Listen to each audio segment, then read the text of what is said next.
Assalamualaikum warahmatullahi wabarakatuh. Semester ini saya mengajar analisis kelayakan pabrik, di mana analisis kelayakan pabrik ini merupakan mata kuliah ujian utama dengan SKS 2 SKS. Mata kuliah analisis kelayakan keputusan ini mempunyai mata kuliah prasyarat, yaitu ekonomi teknik, mata kuliah organisasi manajemen dan perusahaan industri, mata kuliah sistem produksi, mata kuliah perencanaan dan perancangan produk, mata kuliah penelitian operasional, mata kuliah analisis dan estimasi biaya, mata kuliah perancangan tata letak fasilitas.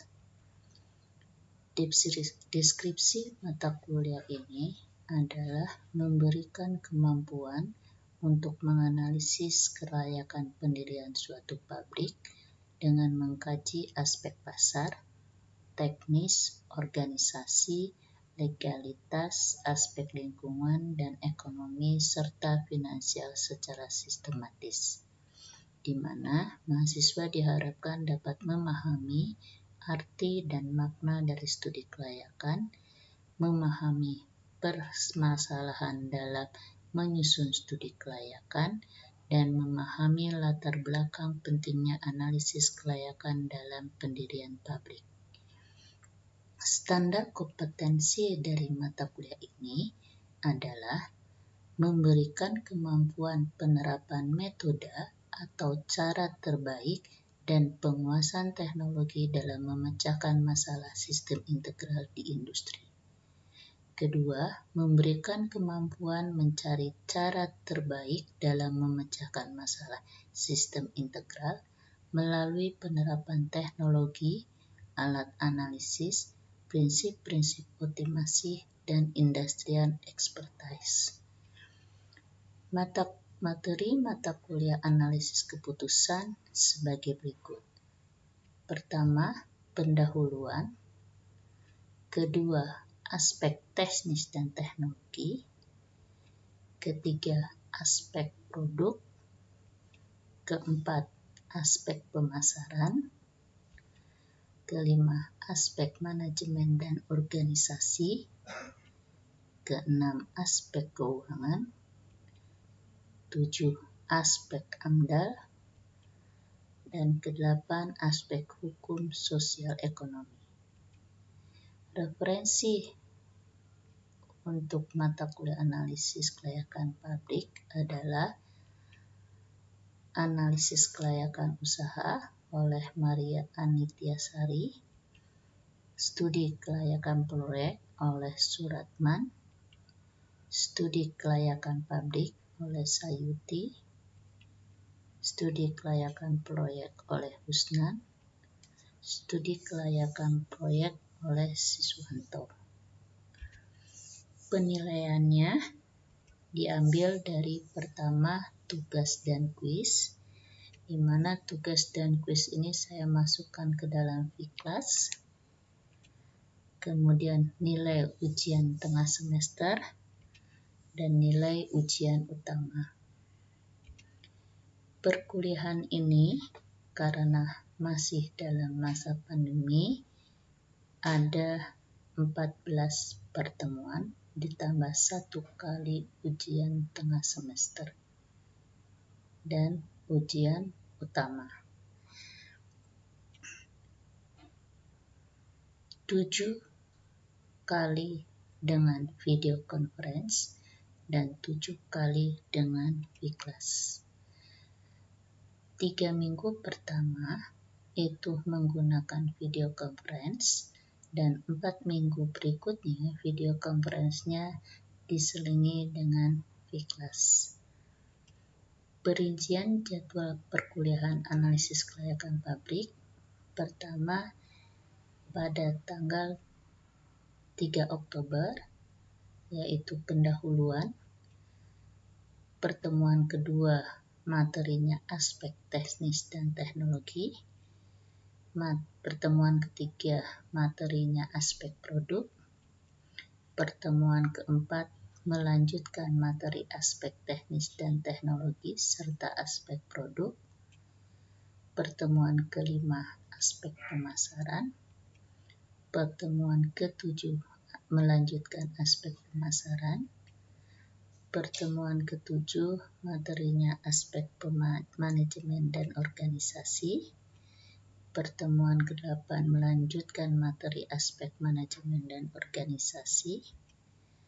Pertemuan ke-9 materi aspek keuangan.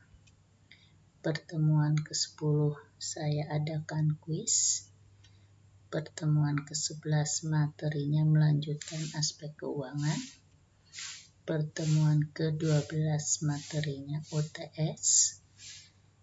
Pertemuan ke-13 materinya AMDAL.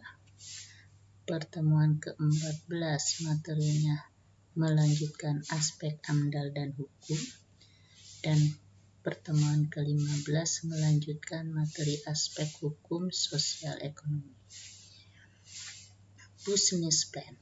Business plan pada dasarnya adalah deskripsi tertulis mengenai masa depan yang mengerjakan apa dan bagaimana rencananya. Yang menggunakan business plan adalah pertama, wiraswastawan. Business plan ini mencari calon investor untuk menyampaikan visi mereka kepada calon investor. Kedua, perusahaan. Dengan business plan dapat menarik karyawan penting, prospek bisnis baru, berhubungan dengan supplier, atau bahkan hanya untuk diberikan kepada siapapun agar mereka lebih mengerti bagaimana mengelola perusahaan secara lebih baik. Isi dari business plan antara lain, pertama, tujuan bisnis. Kedua, strategi yang digunakan untuk mencapainya. Ketiga, masalah potensial yang kira-kira akan dihadapi dan cara mengatasinya. Keempat, struktur organisasi, termasuk di dalamnya jabatan dan tanggung jawab. Kelima, modal yang diperlukan untuk membiayai perusahaan dan bagaimana mempertahankannya sampai mencapai break-even point. Ada 3 bagian utama dari sebuah business plan, yaitu pertama, konsep bisnis yang menjelaskan secara rinci industri yang digeluti, struktur bisnis, produk dan jasa yang ditawarkan, dan bagaimana rencana untuk mensukseskan bisnis. Kedua, pasar. Ini membahas dan menganalisa konsumen potensial, siapa dan di mana mereka berada, apa yang menyebabkan mereka mau membeli, dan lain-lain. Dalam bagian ini juga menjelaskan persaingan yang dihadapi dan bagaimana memposisikan diri untuk memenangkannya. Ketiga, keuangan. Mencakup estimasi pendapatan dan arus kas, neraca, serta rasio keuangan lainnya, seperti analisis break-even. Untuk ini, mungkin akan memerlukan bantuan seorang akuntan dan program software spreadsheet yang bagus. 7 komponen business plan adalah pertama, executive summary. Kedua, deskripsi bisnis. Ketiga, strategi pasar. Keempat, analisis kompetitif. Kelima, rencana desain dan pengembangan. Keenam, rencana operasi dan manajemen. Ketujuh, faktor-faktor keuangan. Business plan ini untuk menyusunnya itu diperlukan studi kelayakan, di mana tujuan dari studi analisis kelayakan pabrik ini adalah memahami dan memiliki kemampuan di dalam perencanaan industri dengan memperhatikan aspek-aspek teknis dan ekonomis secara terpadu. Dengan kata lain, untuk menghindari keterlanjutan investasi yang memakan dana relatif besar yang ternyata justru tidak memberikan keuntungan secara ekonomi. Definisi dari proyek adalah sebagai berikut. Menurut Qadariyah, proyek adalah suatu keseluruhan kegiatan yang menggunakan sumber-sumber untuk memperoleh manfaat atau benefit. Menurut Adler, proyek adalah investasi minimum secara ekonomis dan teknis layak dilaksanakan sebagai suatu unit. Menurut Imam, proyek diartikan sebagai kegiatan sementara yang berlangsung dalam jangka waktu terbatas dengan alokasi sumber daya tertentu dan dimaksudkan untuk melaksanakan tugas yang sasarannya telah digariskan secara jelas. Analisis proyek ini ada beberapa faktor perubahan yang menyebabkan diperlukannya analisis kelayakan pabrik. Pertama, pasar. Dengan perubahan pasar ini, maka perlu analisis kelayakan pabrik.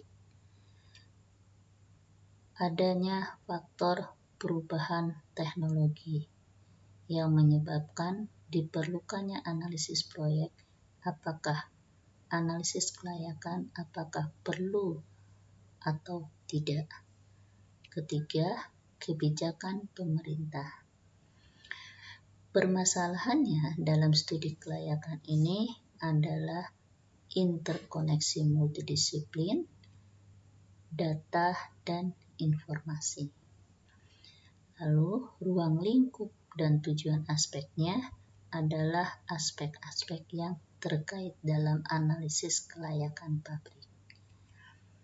Definisi dari analisis kelayakan pabrik adalah sebuah penelitian atau studi mengenai sejauh mana sebuah pabrik dapat didirikan serta beroperasi, manfaat apa saja yang mungkin diraih oleh orang yang terlibat, dan dampak-dampak apa saja yang mungkin terjadi setelah pabrik didirikan. Analisa ini dapat bernuansa pabrik yang besar kapasitasnya atau kegiatan skala home industry. Aspek-aspek yang harus dikaji dalam studi kelayakan pabrik adalah 1. Aspek hukum. Ini berkaitan dengan keberadaan secara legal di mana proyek investasi akan dibangun yang meliputi ketentuan hukum yang berlaku, termasuk perizinannya, badan hukum yang diusulkan, dan lain sebagainya. Kedua, aspek sosial, ekonomi, dan budaya. Ini mencakup pengaruh proyek terhadap pendapatan nasional, penambahan dan pemerataan kesempatan kerja, dampak pergeseran hidup masyarakat setempat, dan lain sebagainya. Ketiga, aspek pasar dan pemasaran. Ini berkaitan dengan adanya potensi pasar dari produk yang akan dipasarkan. Analisis kekuatan pesaing yang mencakup program pemasaran yang akan dilakukan, estimasi penjualan yang memungkinkan dapat diraih atau market share. Keempat, aspek teknis dan teknologi. Ini berkaitan dengan pemilihan lokasi proyek, pemilihan jenis mesin atau peralatan lain sesuai dengan kapasitas produksi yang digunakan, termasuk di dalamnya layout-nya dan pemilihan teknologi yang sesuai. Kelima, aspek manajemen. Ini berkaitan dengan manajemen dalam pembangunan proyek dan manajemen dalam operasionalnya. Keenam, aspek keuangan yang berkaitan dengan dari mana sumber dana yang akan diperoleh dan proyeksi pengembaliannya dengan tingkat biaya modal dari sumber dana yang bersangkutan. Ada 3 aspek penting dalam analisis kelayakan pabrik.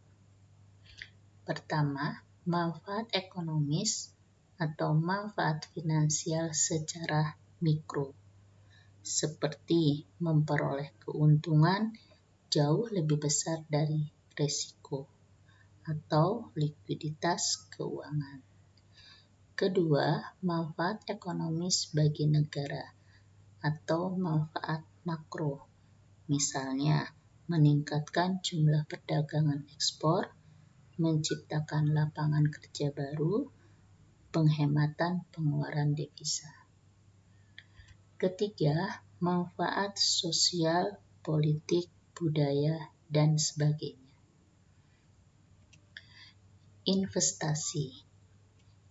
Investasi atau penanaman modal di dalam perusahaan adalah menyangkut penggunaan sumber-sumber yang diharapkan akan memberikan imbalan atau pengembalian yang menguntungkan di masa yang akan datang. Penggunaan sumber keuangan atau usaha dalam waktu tertentu dari setiap orang yang menginginkan keuntungan darinya. Dari sudut jangka waktu penanaman investasi terdiri dari 1. Investasi jangka pendek. Biasanya kurang dari 1 periode atau 1 tahun. Sifatnya sementara yang bertujuan untuk mendayagunakan atau memanfaatkan dana yang sementara menganggur. Contohnya, pembelian surat-surat berharga dalam bentuk saham, bersifat marketable atau mudah untuk diperjualbelikan, dan harganya relatif stabil. Yang kedua, investasi jangka panjang adalah investasi yang ukuran jangka waktunya lebih dari 1 periode atau 1 tahun. Di sini tidak mudah untuk diperjualbelikan. Keuntungannya, pembuatan pabrik berarti penanaman investasi. Keuntungan sebuah negara bila ada penanaman investasi adalah pertama, penyerapan tenaga kerja, kedua, produk output, ketiga, penghematan devisa, keempat, penambahan devisa. Dan yang utama lagi adalah adanya kegiatan ekonomi suatu daerah atau negara. Bagi perusahaan, pembuatan pabrik merupakan kegiatan yang akan mengeluarkan modal ekspenditur, yaitu pertama, konsekuensi pengembalian jangka panjang, oleh karena itu akan mempengaruhi perusahaan dalam waktu jangka panjang juga. Kedua, modal pembuatan pabrik biasanya besar untuk perusahaan tersebut. Ketiga, komitmen yang diambil biasanya tidak mudah dapat diubah. Sekali membeli mesin produksi pabrik, maka harga jual di pasar mesin tersebut akan jatuh. Pembuatan pabrik memerlukan biaya dan komitmen dari perusahaan. Oleh karena itu, perlu dilakukan analisis atau studi tentang kelayakan pendirian sebuah pabrik secara hati-hati, agar jangan sampai investasi yang sudah terlanjur ditanam tetapi tidak menguntungkan. Kesalahan yang mungkin terjadi adalah pertama, salah perencanaan.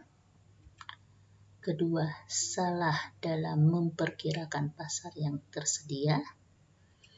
Ketiga, salah dalam menerapkan teknologi.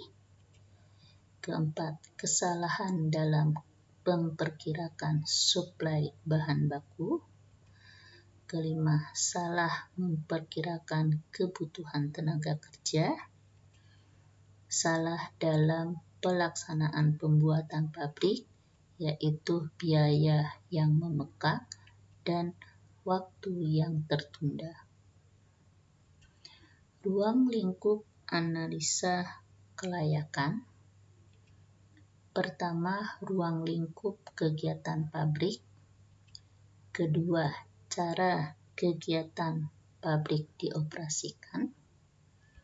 Ketiga, evaluasi aspek yang menentukan. Keempat, sarana yang diperlukan. Kelima, hasil kegiatan pabrik dan biaya yang dikeluarkan. Keenam, akibat yang bermanfaat maupun merugikan. Langkah-langkah rencana pelaksanaan. Intensitas analisa kelayakan itu ada dua. Pertama, tahap pendahuluan. Kedua, tahap menyeluruh yang meliputi besarnya dana yang terlibat. Jumlah dana semakin besar dana yang tertanam dalam proyek investasi, maka semakin tidak pasti estimasi yang dibuat. Kedua, tingkat ketidakpastian. Adanya ketidakpastian estimasi. Ketiga, kompleksitas elemen-elemen yang mempengaruhi. Semakin kompleks faktor-faktor yang mempengaruhinya, maka semakin intens mendalam studi atau penelitian yang dilakukan. Intensitas dari setiap analisa kelayakan mungkin tidak sama untuk setiap proyek pendirian pabrik. Institusi yang berkepentingan dalam analisa kelayakan adalah pertama, investor. Investor selaku pemrakarsa, investor berkepentingan dalam rangka untuk mengetahui tingkat keuntungan dari investasi keamanan kredit yang diberikan dan kelancaran pengembaliannya. Kedua, pemerintah. Pemerintah sebagai pihak yang memberikan fasilitas tata peraturan hukum dan perundang-undangan. Pemerintah lebih mementingkan manfaatnya secara makro, yakni untuk mengetahui sampai seberapa jauh manfaat proyek tersebut bagi perekonomian nasional, termasuk penambahan dan pemerataan kesempatan kerja. Ketiga, kreditur atau bank selaku pemberi kredit. Kreditur berkepentingan untuk mengetahui tingkat keamanan kredit yang diberikan dan kelancaran pengembaliannya. Studi analisis kelayakan awal antara lain 1.